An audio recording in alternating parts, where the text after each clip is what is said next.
Sa bawat sulok ng mundo, may mga bansang biglang umaangat.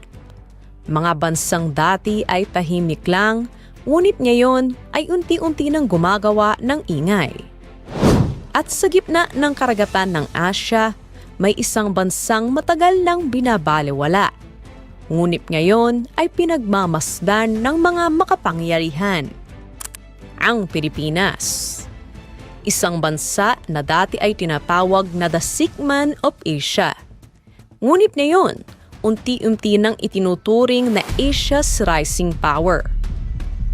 Pero, bakit nga ba natatakot ang ilang mga bansa sa pag-angat ng Pilipinas? At posible nga ba na maging superpower ang bansa sa hinaharap? Bago po natin sagutin ang mga tanong na yan, inaamyahan ko po kayo na i-like ang video na ito dahil isa po yung napakalaking tulong para sa aming mga content creator. Maraming salamat po.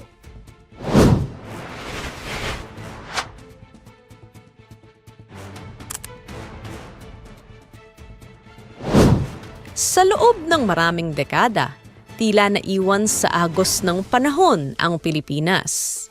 Mga problema sa korupsyon, kahirapan at politika. Lahat yan ay nagsilbing tanikala na pumigil sa pag-unlad ng bansa. Pero sa mga nakaraang taon, isang kakaibang kwento ang nagsimulang mabuo. Ayon sa World Bank, ang ekonomiya ng Pilipinas ay kabilang sa pinakamabilis lumago sa buong Asya, kasama ng Vietnam at India. Noong 2024, lumago ng higit 6% ang GDP ng bansa, isa sa pinakamataas sa rehiyon. At hindi lang ekonomiya, maging sa teknolohiya, depensa at pandaigdigang impluwensya, unti-unti nang nararamdaman ng mundo ang presensya ng Pilipinas. Noon, ang mga OFW ang pangunahing haligi ng ekonomiya ng bansa.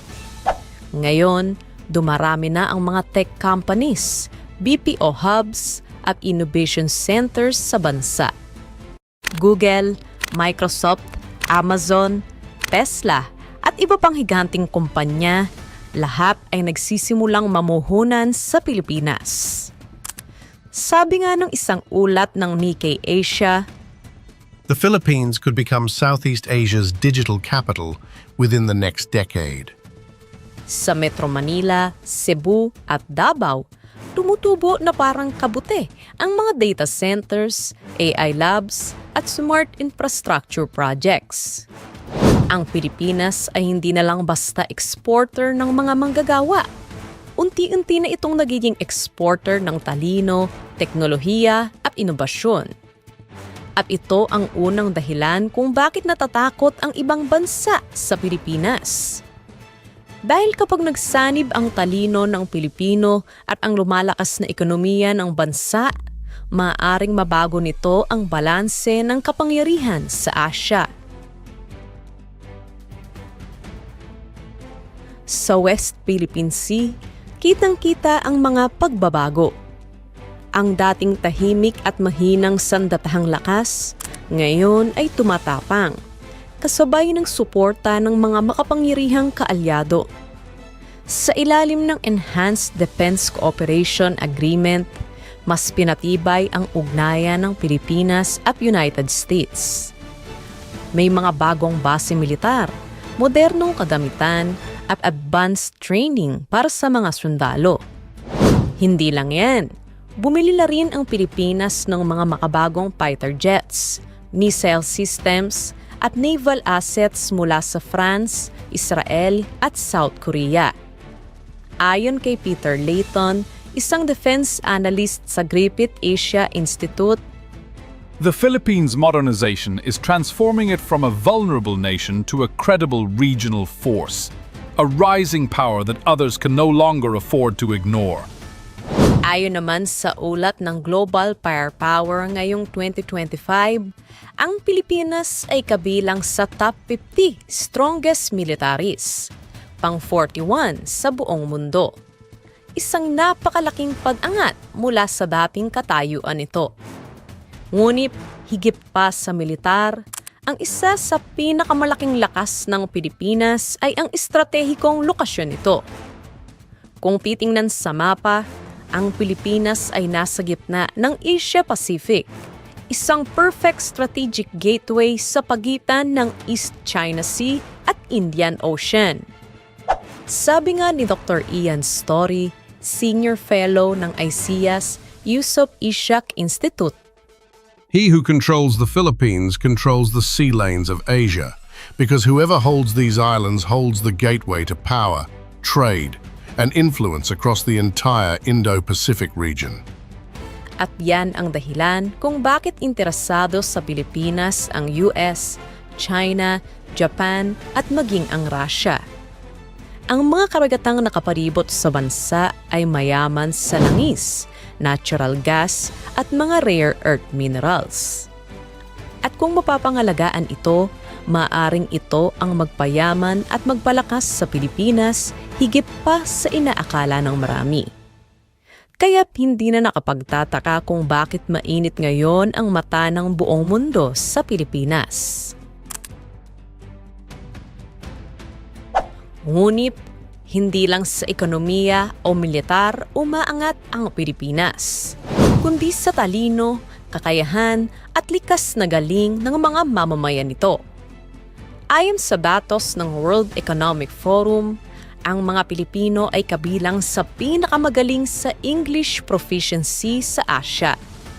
Kaya't marami sa mga Pilipino ang nagiging global professionals, mula sa engineers hanggang AI developers.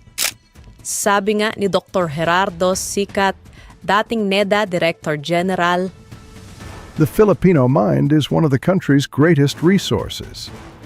What we lack in capital, we make up for in intelligence and creativity. ngunit higit sa lahat, ang resilience at adaptability ang pinakamalakas na sandata ng mga Pilipino. Sa gitna ng bagyo, krisis at pagsubok, hindi kailanman nawawala ang kakayahan ng mga Pilipino na bumangon. At yan ang lakas na hindi kayang nakawim ng sinuman. Habang patuloy ang pag-angat ng Pilipinas, may mga bansang nagsisimulang magtanong, hanggang saan aabot ang Pilipinas? Sa mga diskusyon ng mga analyst mula sa China, Japan at Amerika, madalas lumabas ang pangalan ng Pilipinas bilang the next strategic power in Asia. Sabi nga ng retired Chinese admiral na si Lu Yuan, The Philippines is no longer a small player. It is now a key factor in Asia's balance of power, a rising force whose growing influence commands both respect and caution from the world's strongest nations. para sa iba, ito ay pagkakataon. Ngunit para sa ilan, ito ay banta. Dahil kung mapapatuloy ang trajectory ng Pilipinas, posible itong maging regional powerhouse. Isang bansang hindi lang tagasunod, kundi tagapaghubog ng kinabukasan ng rehiyon. Ngunit kahit gaano kalaki ang potensyal ng Pilipinas, kung walang malinis na pamumuno, disiplina at pagkakaisa, maaaring muling masayang ang pagkakataon. Kailangan ng lider na may malinaw na direksyon, mga mamamayang may paninindigan, at isang bansa na marunong magkaisa sa kabila ng pagkakaiba. Sabi nga ni Ronald Mendoza, economist at dean ng Ateneo School of Government, We can rise faster than we think, but only if our institutions become stronger than our politics. kung magagawa ng mga Pilipino na pagsamahin ang talino, katapatan at malasakit sa bayan, walang duda, ang Pilipinas ay magiging superpower ng hinaharap. Ngayon, oras na para marinig ang boses mo, katropa. Ikaw, naniniwala ka ba na makakaya ng Pilipinas na maging superpower sa hinaharap? O mas naniniwala ka na wala ng pag-asa ang Pilipinas? I-comment lang ang iyong opinion sa comment section below. Para sa iba pang mga interesanteng balita at dokumentaryo, mag-subscribe na sa ating YouTube channel. Maaari mo ring i-follow ang ating official Facebook page, facebook.com/DecibelPH. Maraming salamat sa panonood and see you next time.